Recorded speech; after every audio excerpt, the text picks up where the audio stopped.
prazer estar aqui nesse Novembro Azul e falando de uma doença de importância extremamente importante no nosso meio. E eu vou focar aqui nos aspectos práticos na prevenção da retinopatia diabética e abordar alguns fatores de risco na doença. Próximo. Bem, lembrando aqui um pouco da epidemiologia dessa importante patologia, a gente observa que até 2030 a projeção será de 552 milhões de pacientes diabéticos. E desses 552 milhões, 35 a 40% terão a retinopatia diabética. E desse total de 40% de pacientes afetados, 7% desses pacientes terão o edema macular diabético, que é a principal causa de baixa visual nesses pacientes. É aqui nesse contingente que o paciente, muitas vezes, já com a retinopatia, é que irá ao oftalmologista por causa da baixa visual. E não antes com a retinopatia, que é onde ele deveria ir. Então, essa baixa visual causada pelo edema macular diabético vai ser a principal causa de ida ao oftalmologista. Próximo. Focando aqui nos fatores de risco, eu coloquei aqui os mais importantes para esses pacientes se aterem, porque esses fatores de risco pioram a retinopatia diabética. Então, a gente sabendo lidar com cada um deles, a gente sabe assim prevenir os próximos passos dessa doença, que é uma realidade no nosso meio. O primeiro deles é a duração do diabetes. Próximo, Fred. No tipo 1, o início da retinopatia, geralmente ela se dá 5 anos após o diagnóstico. Já no tipo 2, que é a grande maioria dos nossos pacientes, ela já pode estar presente no momento do diagnóstico. Então, daí a importância do paciente diabético tipo 2, o endocrinologista, no momento do diagnóstico, referir esse paciente para o oftalmologista para fazer o screening, como o Vinícius falou na primeira aula. Próximo. Então, aqui é um passo a passo de quando realizar esse exame oftalmológico, que eu gostaria de me ater nesse slide para vocês aí, que não são médicos, alguns aí na plateia, para se ter em mente e levar para casa quando se deve realizar esse exame. Bem, diabético tipo 1. Geralmente, esses pacientes diabéticos são crianças, na maioria das vezes, ou pré-púberes, pré-adolescentes. Geralmente, se for antes da puberdade, diagnóstico, fazer exame na puberdade, porque os fatores hormonais, eles pioram a retinopatia diabética. E após a puberdade, fazer exame 5 anos após o diagnóstico. Esse slide aqui é da Sociedade Brasileira de Endocrinologia e os endocrinologistas, eles recomendam, junto com a Sociedade Brasileira de Retina e Vítreo, recomendam esse screening. Já no diabético tipo 2, os exames, com certeza, no momento do diagnóstico. E no diabetes gestacional, nessa diabética que já é grávida, que já era grávida previamente e que na gestação ela piora essa retinopatia, o exame deve ser feito trimestralmente. Então, é só para saber o momento de ir ao oftalmologista. Próximo.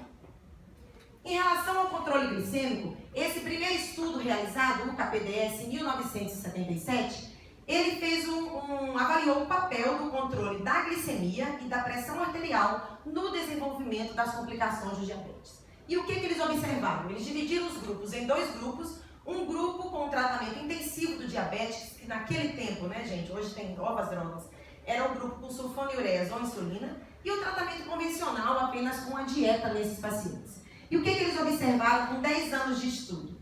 Que diminuiu em 25% o risco de doença microvascular no grupo com tratamento intensivo. E o que seria essa doença microvascular? A gente está falando aqui da retina e de que também? Doenças cardíacas, doenças renais, então não apenas o acometimento da retinopatia.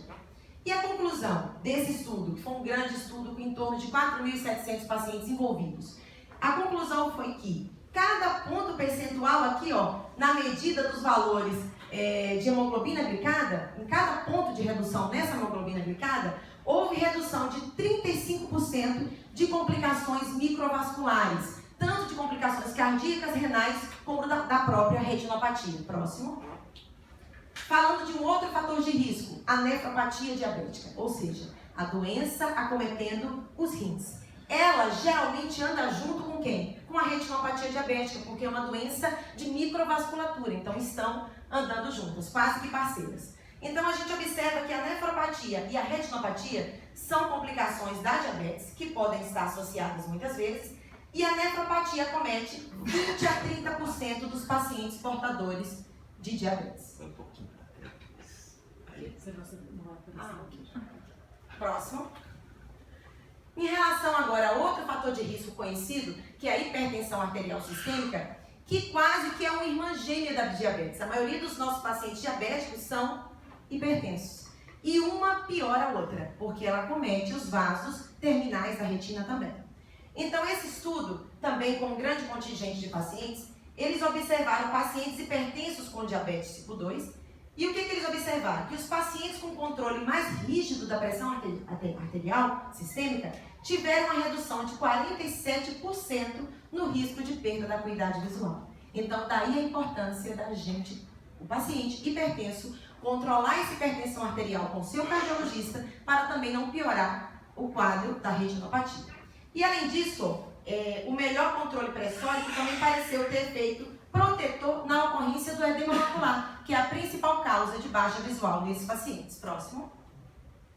Outro fator de risco conhecido, que é a dislipidemia. A gente está falando aqui, gente, de uma síndrome plurimetabólica, que é o que acontece hoje em dia. Os pacientes, na maioria das vezes, eles aproveitam e vêm já com um combo, né? Esse combo é um paciente dislipidêmico, um paciente hipertenso, um paciente diabético, um paciente obeso, que é o que acompanha o nosso dia a dia. Então, nesse paciente, a gente não tem que apenas, aqui nós como oftalmologistas, observar o quadro dele da retina. A gente tem que encaminhar, sim, para o endócrino, para o cardiologista, para o nefrologista. Temos que ter um tratamento multidisciplinar da abordagem desses pacientes.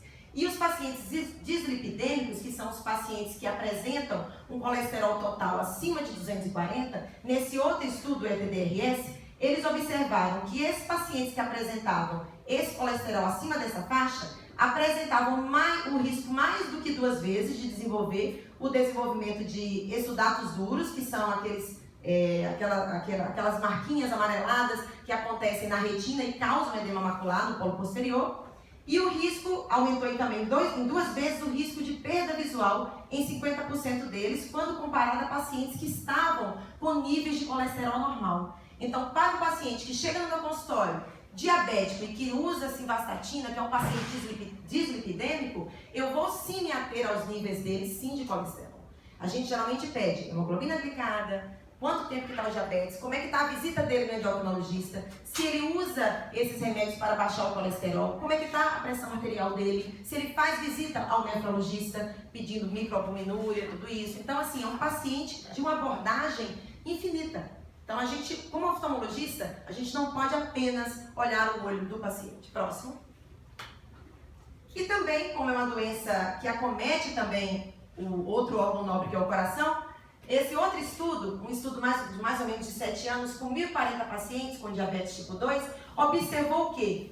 Que o risco de infarto ou morte cardíaca em pacientes com a retinopatia diabética proliferativa, que já foi abordada aqui pelos nossos colegas, que é aquela fase mais avançada da doença, o risco de infarto nesses pacientes foi 2 vezes maior do que em pacientes sem essa alteração.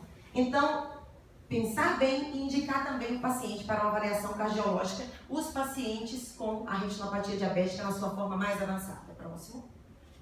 Outro fator de risco conhecido, que é a gestação. Então, esse estudo também do DCCT, ele observou que em 180 mulheres portadoras de diabetes tipo 1 grávidas, e entre 500 mulheres não grávidas, né, foram os 2 braços do estudo, e num tempo de acompanhamento de 6,5 anos, houve maior risco de piora da retinopatia nas grávidas, persistindo até 1 ano após o diagnóstico. Próximo. Fatores genéticos também contam para piorar essa retinopatia. Quantos de nós aqui, retinólogos, a gente observa que já fez de tudo pelo paciente? Ele está com o controle metabólico em dia, ele fez o tratamento, seja lá com laser, com antiangiogênicos, e mesmo assim, esse paciente apresenta uma piora do seu quadro da retinopatia, por exemplo, já que somos aqui oftalmologistas, nos bastidores aqui. Então, a gente observa que, às vezes, esses pacientes, se a gente fosse codificar um código genético, ele pode ter alelos que pioram ali o quadro da retinopatia. Então, existem ainda, né, nos estudos atuais, estudos que correlacionam tais genes com a piora da retinopatia. Então, quem sabe no futuro a gente vai chegar com um teste genético falando, olha, doutora Tereza, esse paciente está com um alelo ali e tal, que piora a retinopatia. Já esse outro pode responder melhor ao tratamento. Eu creio que nos próximos anos a linha de tratamento será essa. Próximo. Aqui só para elucidar um fundo de olho normal, se o paciente se apresenta dessa maneira e for um diabético, a gente pode estender mais para um tempo maior o exame dele. Próximo. Aqui já é um paciente com a fase proliferativa da doença, que é, a gente tem que ter cuidado urgente com esse paciente. Próximo. E lembrar, gente, que o mais importante é a ida ao oftalmologista. Ao oftalmologista e principalmente um oftalmologista que entenda de ver o fundo de olho com todos os seus pormenores. Porque o que é que a gente vê hoje é que não médicos querendo fazer exame oftalmológico e não sabendo diagnosticar uma doença tão grave quanto essa. Então fica aqui a dica de que todos os diabéticos aproveitem e façam um exame anual com o oftalmologista. Próximo. 41% dos diabéticos vão desenvolver a proliferativa em 15 anos da doença, é uma grande proporção, que eu comecei a minha aula falando sobre isso. Próximo. O segmento vai ser determinado pelo estadiamento da doença. Se for um exame normal, esse paciente pode vir anualmente ao oftalmologista. Se alterado, tratamento urgente de acordo com a fase da doença. Próximo. Aqui está o meu contato. Para alguma dúvida, e muito obrigada.